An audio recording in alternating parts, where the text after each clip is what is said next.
Assalamu alaikum. Madame le ministre de l'élevage et des productions animales, Monsieur le gouverneur, Monsieur le préfet, Monsieur le sous-préfet, Madame ak dégloo ñi ñaan waa boor bi ngeen déglu kii rek moo ci des macha allah yëpp yi jeex na ba pare. Monsieur le sous-préfet, Madame la représentante de Microsoft Afrique de l'Ouest et du Centre, le représentant de l'AFPP, honorables députés, Monsieur le chef de service de l'élevage et l'ensemble des autorités ici présentes, Monsieur le maire et ses autres collègues maires, Madame Sidibé, la directrice générale de Timcel, chère population, Messieurs, Madame, si vous me le permettez, je voudrais revenir un peu dans le contexte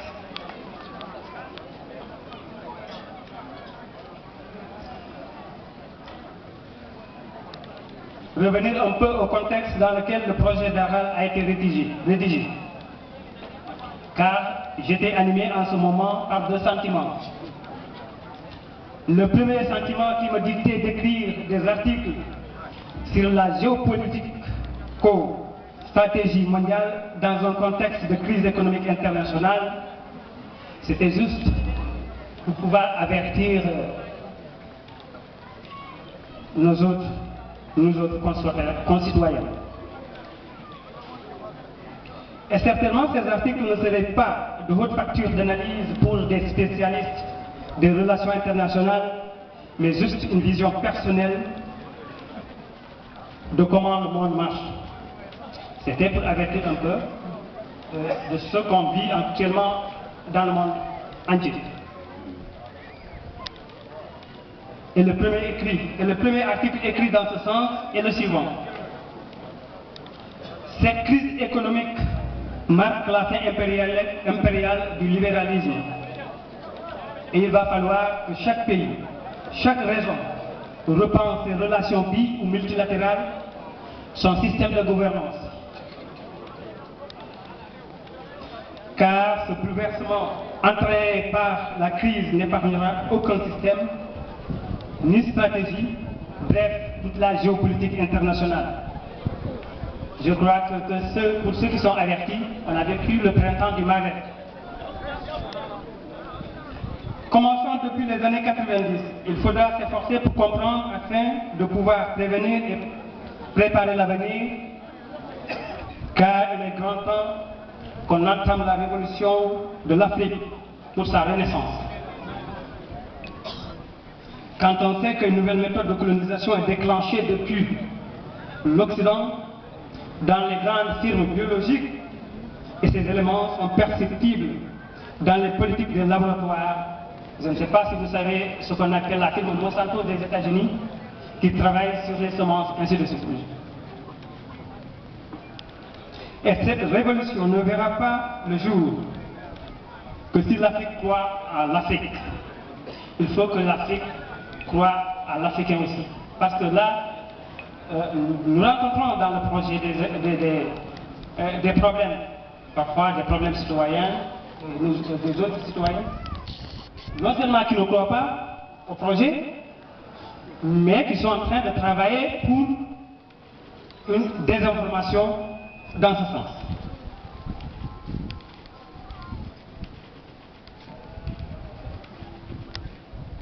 Il faut savoir que les opportunités sont grandement ouvertes et nous devons prendre des raccourcis pour y accéder. C'est ce qu'on appelle le transfert de technologie. Pour ceux qui sont avertis, je crois que vous êtes au courant de ce que Lula da Silva au Brésil a réussi. Madame le ministre, souvent au niveau des séminaires, donne toujours l'exemple du Brésil.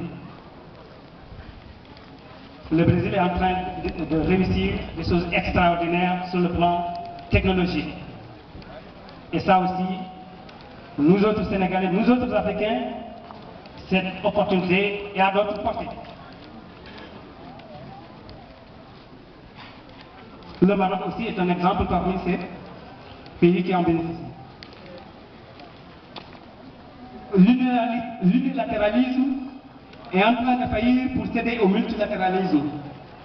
C'est le début d'un cycle, une nouvelle vision économique épaulée par la rupture des relations et le rapport de force entre les grandes puissances et les pays émergents.